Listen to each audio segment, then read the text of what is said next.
All right, so joining us now is one of those lawmakers who did not duck his constituents. You just saw him in Ryan's piece, and it was hot in there. Republican Congressman Leonard Lance of New Jersey. Sir, thank you for joining us this morning. Some of your colleagues are ducking this. They're doing teleconference town halls. You wanted to take it head on. Why?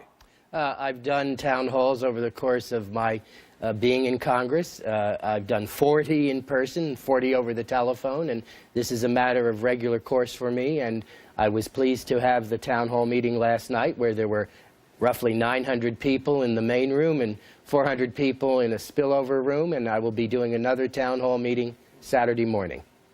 All right, so I want to play one of the moments that seemed to kind of characterize what the back and forth was when it got tense. Let's play it.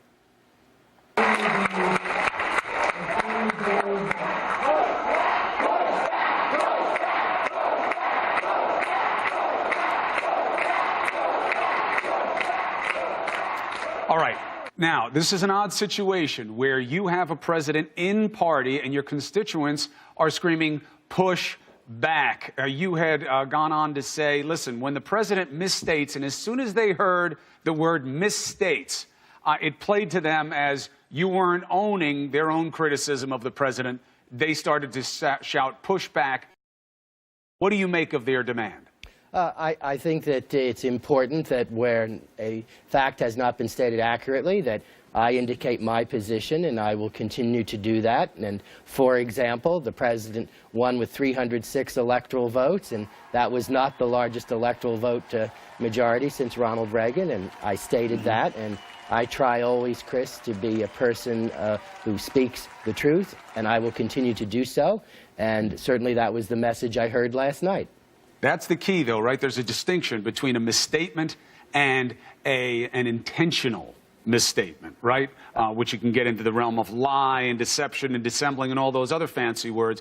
That's what this is really about with President Trump, right? It's not that he was wrong and forgot about President George H.W. Bush as having more electors. It's that he'll say 3 million people voted illegally and have not a shred of valid proof for that, and set us on a course of deception on that issue that has a lot of ramifications. Do you believe it's more than just misstatements and being wrong, but about being deceptive? I hope that the president is not deceptive, but if that were to be the case, I would indicate my views, and I always try to speak truthfully. And I hope moving forward that there can be as great a position of accuracy from the White House and from those of us in Congress as well, because I think, Chris, the people deserve that. I understand why saying that the president had been deceptive about something is politically dangerous for someone who's in party in Congress. But let's put it this way. Do you think that you would be comfortable having said everything that President Trump has told the American people as fact? I believe, for example, that those who were at my town hall meeting last night were not paid. And if the White House believes that many of those at town hall meetings have been paid, I think that that is an inaccurate statement. And I indicated last night at my town hall meeting that these were constituents in the district I serve, and they were there to indicate their positions on various public issues, and I was there to listen to them.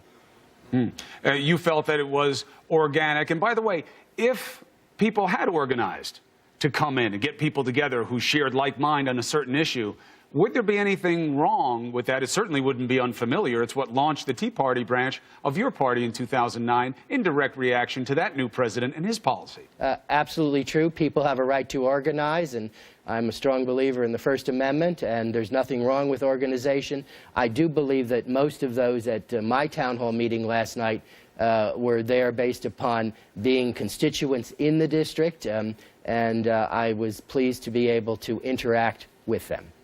Now, this weekend, you're probably going to get questions about what the White House just did with transgender bathrooms. And just so people understand, the Obama administration had put out federal guidance on this. It wasn't necessarily law, but it was a shadow of protection. A court froze it. So it's been in limbo anyway. Now that has been removed, and people are critical of it. As point of fact, you were one of 43 Republican congressmen who agreed with President Obama on a similar a law or executive action on, which turned into law, on contractors not being able to discriminate on the basis of gender.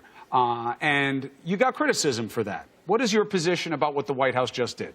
I will have to review what the White House just did, Chris, but let me say, certainly regarding contracts, I don't think there should be discrimination against anybody. And as I understand it, the Secretary of Education said yesterday that she believes that we have to protect all students. I hope all states protect all students, and I think that should be the goal, and I do not want to discriminate against anybody. Well, you have the politics and the policy. Let's take them each. The politics are that Betsy DeVos, apparently, according to sources and reporting, and not contradicted by the White House at this point, was compelled to do this. She was forced to do this. She didn't want to do it. She didn't think it was right. She fought to put in the language you just talked about as a half measure at the end. What does that say to you about how this was done? It says to me that Betsy DeVos is someone who is trying to do what is right for the American people. I know that the Secretary was criticized during the confirmation process, but I actually think she has an opportunity to take the lead on educational issues. And I hope that if this becomes the responsibility of the states, that all states will protect young people in the schools across this country. And I do believe that states have the primary role in educational matters, but I hope that the Secretary is able to ensure that all students are treated equally.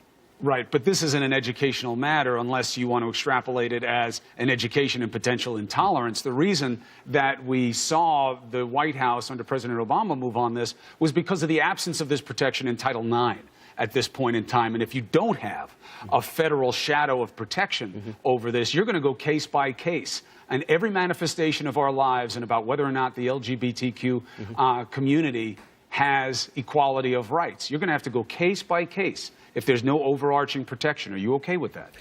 I believe that Congress should ensure that there is protection, and I suspect that there is a role for Congress in this matter, and I want no discrimination anywhere in America. I think we should be a country that believes in equal treatment, Chris, for all of our citizens, including young people. Well, it'll be interesting to see after you review more in depth where you come out on this and how it goes over at the town hall. Mr. Lance, thank you very much, Congressman, for joining us. Appreciate you taking